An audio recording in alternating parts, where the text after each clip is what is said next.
Shavua Tov Rabotai, we are continuing with our Mishna Yomi, Masechet Kiddushin. We are up to Perek Gimel, Mishnah Daled. Today's Mishnayot should be Leilu Nishmat, Neria ben Svetlana, Ranbai, Eliyahu ben Burchai, Israelov, Chana bat Miriam, Sason ben Ryan, Yoshua ben Shifra, Menuchatam Began Eden, Amen. And Abdi ben Chaim Lechaim v'derefua Shelemav, Daniel Shalom ben Rosa, Betoch Shah Chulei Israel. Having mentioned betrothals that are based on conditions, the Mishnah now teaches a principle about conditions in general. It is based on the condition made by Moshe Rabbeinu with the tribes of Reuven and Gad. Before the Jews entered Eretz Israel, they conquered the land of Gilead, which is east of the Jordan River. The tribes of Reuven and Gad wanted to settle on that land rather than in Eretz Israel. Moshe agreed to this on condition that the men of those tribes joined the Jews in their battles to conquer Eretz Israel. This is discussed in the book of Bamidbar, chapter 32. The first Tana of our Mishnah holds that all conditions must be worded in the same way that Moshe worded his condition with the tribes of Reuven and Gad. Rabbi Meir says, Kol tenai sheno chitnai b'nei Gad uvnei Reuven, any condition that is not like the condition of the children of Gad and the children of Reuven, and not tonight is not a valid condition, meaning, when making the condition, one must say what will happen if the condition is fulfilled, and one must also say what will happen if the condition is not fulfilled, for that is how the condition with these tribes was worded. Now, since the condition is not valid, if you don't word it like them, the legal act that depended on the condition takes effect, regardless of whether the condition is fulfilled. For example, if a man betroths a woman on condition that he will give her 200 zuz, but does not word the condition properly, the Kiddushin takes effect even if he does not give her the money. Now, how does the Mishnah know that according to Rabbi Meir, in order for a condition to be valid, it has to be worded the same way that was worded with the tribes of Reuven and Gad, which is, one must say what will happen if the condition is fulfilled, and one must also say what will happen if the condition is not fulfilled, Shenemar, because it says in the book of Bamidbar, chapter 32, verse 29, Vayamor Moshe alehem im ya'avru b'nei Gad u'bnei Reuven. Moshe said to them, if the children of Gad and the children of Reuven will cross the Jordan with you, everyone armed for battle, you shall give them the land of Gilead as a heritage. Uchtiv, and it is written in the next verse, V'im lo ya'avru chalutzim. But if they do not cross over armed, they will take their heritage among you in the land of Canaan. That is the opinion of Rabbi Meir. The next Tana argues that it is generally not necessary to say both sides of the condition, and that no inference can be drawn from Moshe's condition. Rabbi Chanina ben Gamliel says, in the case of those tribes, the matter had to be said, meaning Moshe needed to spell out that if they would not fulfill the condition to cross over and fight with the rest of the Jews, they would receive a portion in the land of Canaan and not Gilead. Because otherwise it might be implied that if they would not cross over and fight, they will not inherit land anywhere, even in the land of Canaan. Therefore, that was a special case. In ordinary cases, however, according to Rabbi Chanina ben Gamliel, where it is clear what will happen if the condition is not fulfilled, there is no need to spell it out. For example, if a man says, be betrothed to me on condition that I give you 200 zuz, it's obvious that if he does not give her the money, she will not be betrothed. Therefore, even if he did not say this, the condition is valid. And both Tanaim agree that some other laws about making conditions are learned from Moshe's wording. And that is the Rabotai of Mishnah Daled. Mishnah Hay discusses a man who betrothed a woman based on a mistake. Hamkadeshet Aishav, someone betroths a woman, Va'amar, and later says, I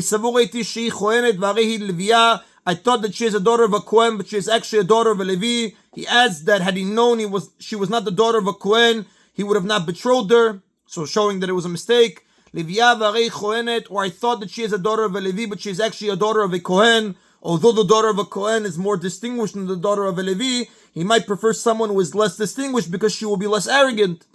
Or I thought that she is poor, but she is actually rich. He might prefer a poor wife because she will be less arrogant than a rich one. Ashira v'rei aniyah, or I thought that she is rich, but she is actually poor. In all these cases, she is betrothed because she did not mislead him. Although he claims that he would not have married her had he known of her actual status, the Kiddushin is valid. Since he never asked whether she was of the desired status, but merely assumed that she was, and she had not misled him into thinking so, the Kiddushin cannot be undone because a person's unspoken thoughts have no legal significance. If she did in fact mislead him about her status, the Kiddushin would be invalid, as we learned in chapter 2, Mishnah 2 and 3. The Mishnah addresses some cases where a man performs a Kiddushin that cannot take effect right away, but says that it will take effect later when it would be a valid Kiddushin. Ha'omer leisha, a non-Jewish man says to a Jewish woman,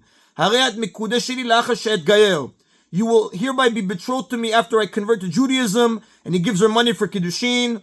Or a Jewish man says to a non-Jewish woman, you will be betrothed to me after you convert to Judaism. Betrothal between a Jew and a non-Jew does not take effect, like we will see in Mishnah 12.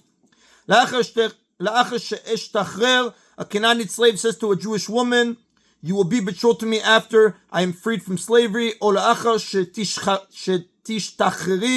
a Jewish man says to a female Canaanite slave, you will be betrothed to me after you are freed from slavery, because we know betrothal between a Jew and a Canaanite slave does not take effect. Again, we will see that in Mishnah 12. After the slave is freed, however, he or she becomes a full-fledged Jew who can be betrothed. A man says to a married woman, you will be betrothed to me after your husband dies. Or a man says to his wife's sister, you will be betrothed to me after your sister, meaning my wife, dies. A man is forbidden to marry his wife's sister while his wife is still alive, even after he divorces her. Violating this prohibition is punishable by karet, and the rule is that if a man betroths a woman whom he is forbidden to marry under penalty of karet, the betrothal does not take effect, so he tells her after my wife dies. Or a man says to a woman waiting for Yibum, you will be betrothed to me after your Yavam performs Chalitza with you. Tanaim disagree whether Kiddushin between a woman waiting for Yibum and another man who is not a Yavam takes effect. This is like Maran Yevamot, page 92a. Our Mishnah follows the view of Rabbi Akiva, who holds that it does not take effect, so he's telling her, wait, and I'm Mikudeshet. In all of these cases, she is not betrothed even after the change that he mentioned takes place. Since he cannot betroth her now, his Kiddushin cannot take effect even then. This is based on the general principle that a transaction is not valid if it involves something that does not yet exist or has not yet happened. Since the transaction cannot take effect at this time before the change, it is completely invalid and cannot ever take effect even after the change. Although we learned in Mishnah 1 that a person can have his Kiddushin take effect at a later date, that is true only if he can affect the Kiddushin now when it is performed and he wants to delay it. But if it cannot take effect even now, it cannot take effect later either. A similar case, similarly, someone says to his friend, if your wife gives birth to a female, the baby will hereby be betrothed to me, and he gives money for Kiddushin. As we learned in chapter 2, Mishnah 1, a father can accept Kiddushin on behalf of his daughter who is younger than 12 and a half.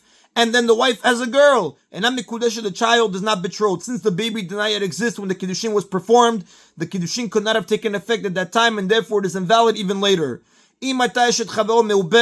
However, if he did this when his friend's wife was pregnant, and her fetus or pregnancy was already noticeable, his words of betrothal are effective. If she gives birth to a female mikudeshet, the child is treated as though she is betrothed. In this case, we view the baby as if it already exists, and therefore the betrothal is considered effective. Even in this case, she is not actually betrothed, because a girl cannot be betrothed until she is born. The Mishnah means that since the fetus existed to a noticeable degree when the Kiddushin was performed, we must be stringent and treat the Kiddushin as though it were valid. This means that she may not marry anyone else until she receives a get from this man.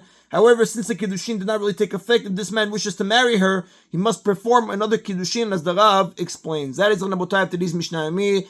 Everybody should have a Shavua Tov. Baruch Adonai Leolam. Amen v'amen.